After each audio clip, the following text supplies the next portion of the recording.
Pizza, আহা!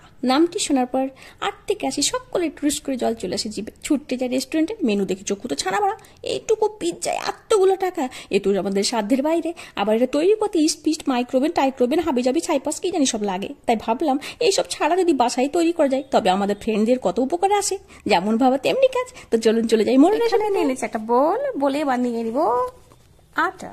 ময়দা কিন্তু ইউজ করি না আমি, আটা। মানে আমরা প্রতিদিন ঘরে রুটি খাই প্রতিদিন, সেই আটা নিয়ে নিয়েছি। আর দিয়ে দিয়েছি লবণ, যে তরকারিতে আমরা ব্যবহার করি লবণ, সেই লবণ। আর চিনি, প্রতিদিন তো আমরা চা করে খাই, বাড়িতে চিনি থাকেই, সেই চিনি। আর দিয়ে দিলাম তেল, তেলে তো আমরা পরোটা ভেজে খাই। আর বেকিং সোডা, যে ছুটির শাক আমরা রান্না করি না, ছুটির শাকে দিই, সেই বেকিং সোডা। এগুলো সব আমাদের ঘরের মধ্যে হাতের কাছে পাওয়া যায়। নিশ্চয়ই প্রিয় দর্শক, সুপ্রিয় দর্শক বা ফ্রেন্ড সবারই ঘরে এগুলো আছে। আর ঘরে পাতে আমার ছিল টক দই, সেই টক দই দিয়ে দিলাম 3 চামচ। আমি কিন্তু ফেটাইনি, আপনারা ফেটিয়ে ফেটিয়ে তরকার মতো করে দিতে পারেন, আমি না ফেটিয়ে দিয়ে দিয়েছি।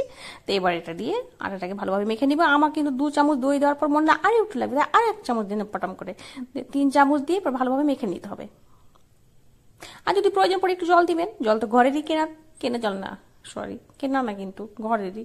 তো দিয়ে দিলাম জল। আমার অল্প একটু জল লেগেছে, এটা মাখিয়ে নিলাম।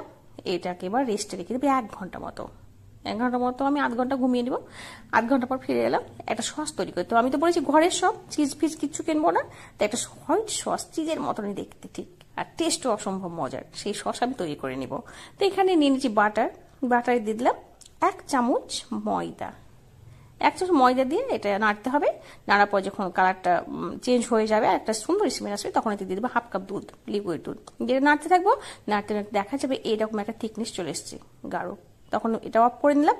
আর সেই মুহূর্তে কড়াই আমি এখানে চাপিয়ে দিলাম একটা লবণ দিয়ে, 1/2 কাপ মতো লবণ আছে, কড়াই দিয়ে দিয়েছি, প্রিহিট করতে বসিয়ে দিয়েছি।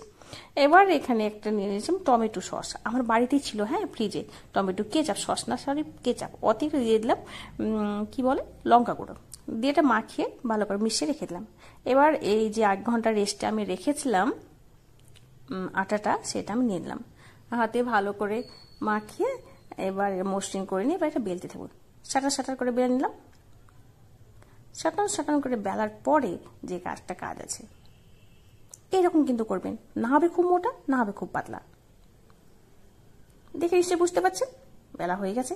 এবারে এরকম একটা, আমার তো বেকিং ট্রে নেই, এরকম থালি নিশ্চয় সকল প্রিয় দর্শকদের, আমার ফ্রেন্ডদের ঘরে আছে, সেই থালি একটা নিয়ে এনেছি। এই থালি একটু তেল ব্রাশ করে দিলাম, এটা মানে বেকিং ট্রে বানিয়ে দিলাম তেল ব্রাশ করে। এবার এতে দিয়ে দিলাম সেই সটান সটান করে বেলে রাখা রুটিটা।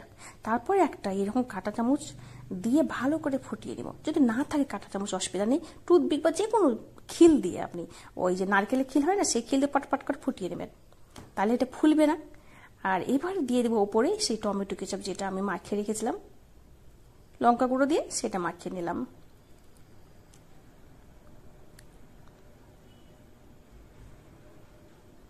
সুন্দর করে মাখিয়ে নিয়েছি। মাখানোর পর যে সস আমি তৈরি করে নিয়েছিলাম, ভীষণই টেস্টি, অসম্ভব মজার, সেই সসটা আমি দিয়ে নিলাম। কেউ কি বুঝতে পারবে যে এটা চিজ ছাড়া? কেউ না, খেতেও খুব টেস্টি।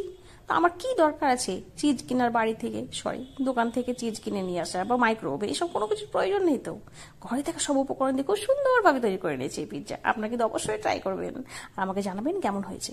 তো আর এখানে দেখছেন না ভুট্টা দিয়েছি, এটা কিন্তু আমরা জমিরই ভুট্টা, আপনি জমি না থেকে দেওয়ার দরকার নেই, দিবেন না ভুট্টা। এবার এতে দিলাম ক্যাপসিকাম, এটা বাড়িতে আমার ছিল, আগে থেকে ছিল বাড়িতে, বাড়ি সবজিতে ইউজ করি, আমরা তো খাই সচরাচর সবজি। তো এই ক্যাপসিকাম ছিল টমেটো, সরু সরু করে কেটে নিয়েছি, দিয়ে দিলাম। এবারে বাকি যে সসটুকু বেঁচেছিল সেখানটা কেন বাদ দিব, সেটা পুরো চেঁচামেচিতে দিয়ে দিলাম।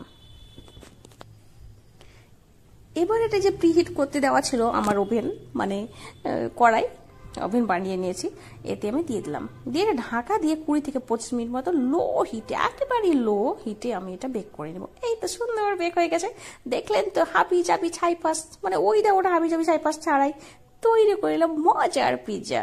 এবার এইভাবে তৈরি করুন, ফ্যামিলির সাথে এনজয় করুন। ইনশাআল্লাহ চলে যাবো পরবর্তী পর্বে নতুন কোন রেসিপি নিয়ে। ততদিন মতো আল্লাহ হাফেজ।